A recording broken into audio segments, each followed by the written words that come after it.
Hi there and welcome to another edition of Modern Retro Review, where I'll review homebrew games for old retro systems, basically new release games for old systems. I've once reviewed also an older retro style game for a new system, but to be honest that's very rarely going to happen.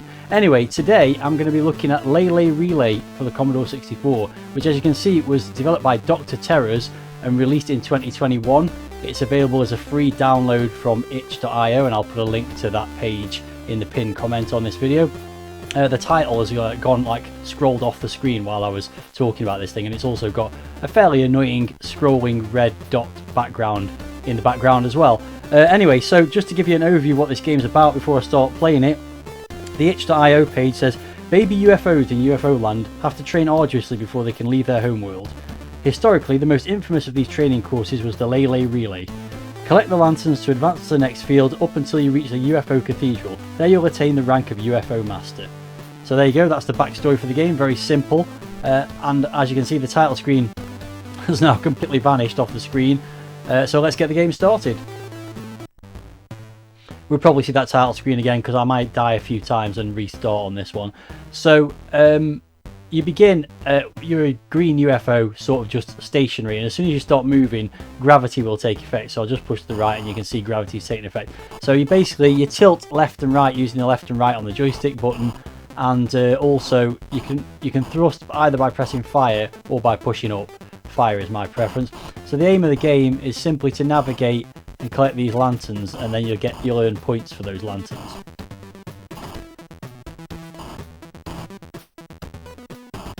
So I got 920 points for the first one. You can see a timer ticking down now. That didn't actually happen for the first one, so that's a little bit of a bug perhaps. So basically, the sooner you collect the lanterns, the more points you get. And then when you've collected all the lanterns on one screen, as that description of the game said, you'll then move on to the next.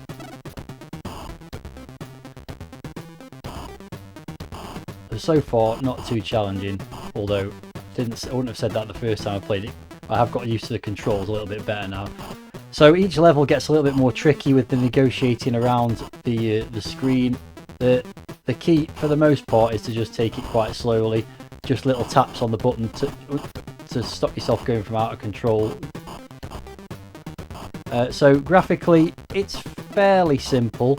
The landscape's drawn quite nicely with a sort of metallic effect. The UFO is a very basic single coloured sprite, and the lanterns just flash between white and blue until you collect them. Music in the background is quite nice.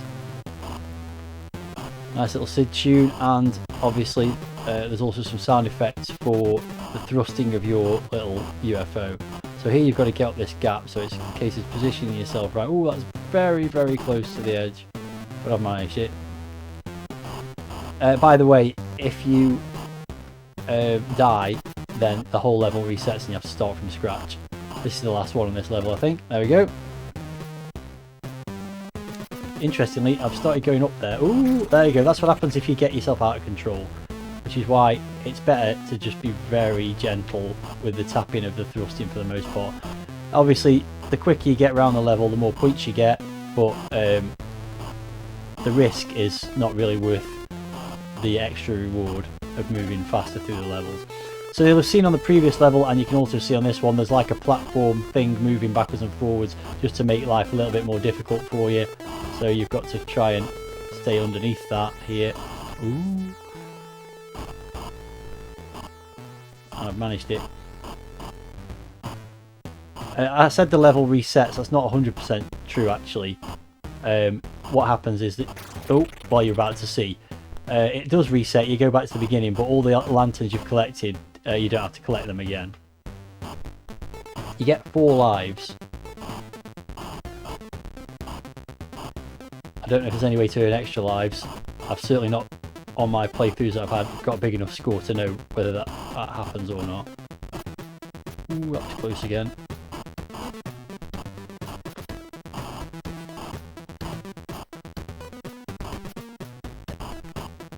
So here you've got to get through this tiny little gap, so you have to do some very gentle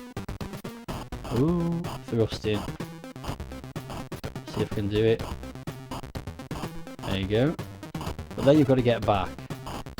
And yeah, I've crashed into the wall. So yeah, very gentle taps of the joystick to move yourself around, to stop yourself going too far in one direction or another, is the order of the day here. It's obviously got some similarities to Thrust in the control mechanism, although the gameplay is not the same. It's more of a collect 'em up, although I suppose Thrust was to some extent as well. So I've got the same problem here on the left. I don't know if I can go underneath this or not, so I'm just going to try and... No! Oh, that's a shame, isn't it? Because we need to collect that one to finish that level, I think. So there you go. I got 9,870 points. But it doesn't save a high score, which is a bit of a shame. So as soon as I start this new game, which I'm going to do in a moment, it's going to... In fact, I may as well do it while I'm talking. It just resets the score and you don't save a high score. So it's lacking a little bit in the presentation side. There's no high score table, no high score saved or anything like that. The graphics are quite primitive.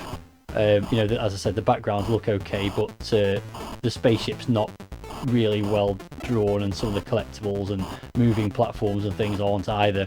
So it's kind of basic, but the most important thing in a game like this is, of course, the controls, because if they don't work, then the whole game's ruined.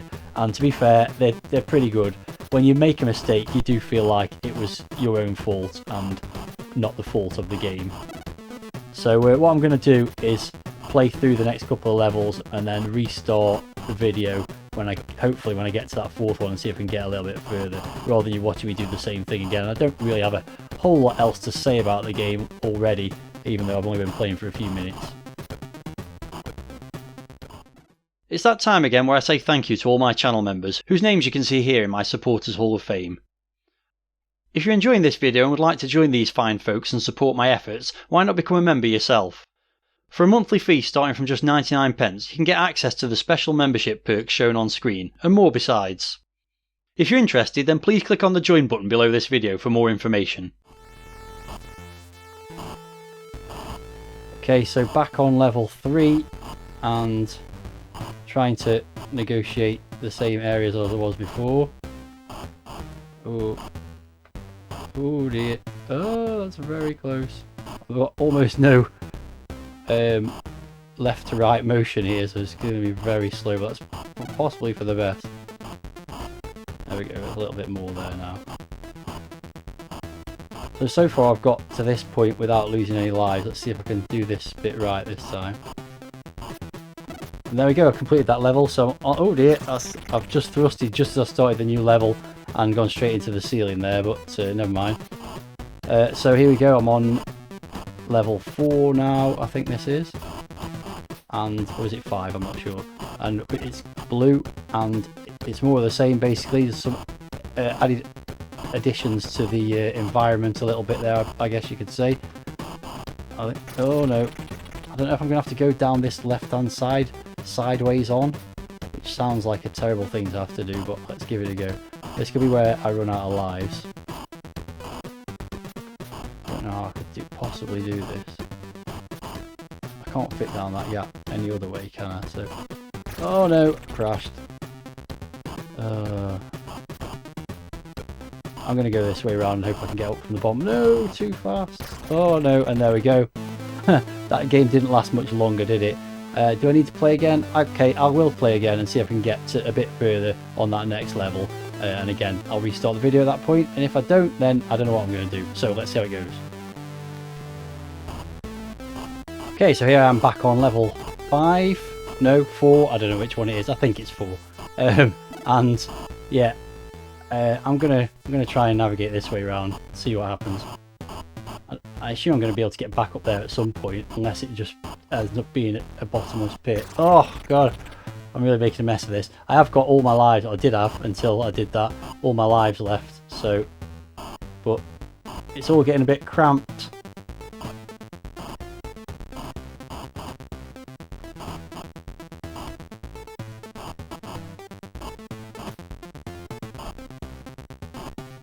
The big, wow, yeah, I'm really going to have to go all the way back up there, aren't I? The big issue with the game is once you start moving, you have to carry on moving, and that of course means that you have to be laser focused the whole time. So, I don't know if there's any more stuff below me. an indicator like a little map, or maybe just arrows pointing to where there is another lantern might be handy as well. No, I'm going to crash into the scenery there. Oh, I don't know whether to try going down here. Let's try going down here sideways on again. I've got a couple of lives left, so yeah, getting sent right back to the beginning is a bit annoying as well, isn't it? No, I'm going to crash that side. I think that's probably the best way to do it, and I'm going to try it again, and it's probably going to go really badly. There we go. Oh, so it is possible. No, don't crash into there. But yeah, one tiny little bit of overthrusting and you're in big trouble. So there is at least one more lantern to get somewhere. I'm going to guess it's down this gap here. Ooh, that was close as well.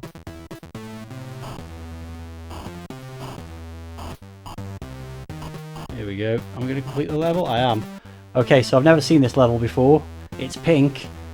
Okay, well the first thing's easy enough to get there by the looks of it. Although there's going to be a bit of a timing issue with that laser thing moving backwards and forwards. But hopefully nothing too difficult to negotiate. Okay, that's one. Oh, that's a very narrow gap. Oh, I did it. Oh, okay. So at least I managed to show a bit more of the game despite losing a bunch of lives. I was quite pleased that I got through that gap sideways on as well. That takes a bit of bravery, especially when you're talking about the game as you're playing it as well. Oh yeah, okay, so this one's going to be tricky because I'm going to have to go up here. No, crashed into it. Oh well, there we go. There's some game that I've played. You've seen enough of that now, I'm sure. So there you go, that's Leilei Relay. It's a tough game. The controls are really good. The graphics are a bit average, a bit basic. It's lacking a bit in the presentation side. It could definitely be improved upon if Dr. Terrors wants to go back and improve it. Maybe add some variety in terms of enemies or something like that on the levels as well, or something like that if you want to do a sequel. It's got the basics of a good little game. It's tough and it's you know, a little bit simplistic looking in places, but it is still playable, and it's a free download. So if you like the look of it and you've not played it before, then go to the link in the pinned comment and download it and give it a go, and let me know what you think in the comments. So on that note, that'll do for this episode of Modern Retro Review. There'll be another one coming along in the fairly near future. Plenty of other retro gaming content in the meantime. Any thoughts about this game, then please let me know in the comments. And until the next video, thanks very much for watching, and I'll see ya.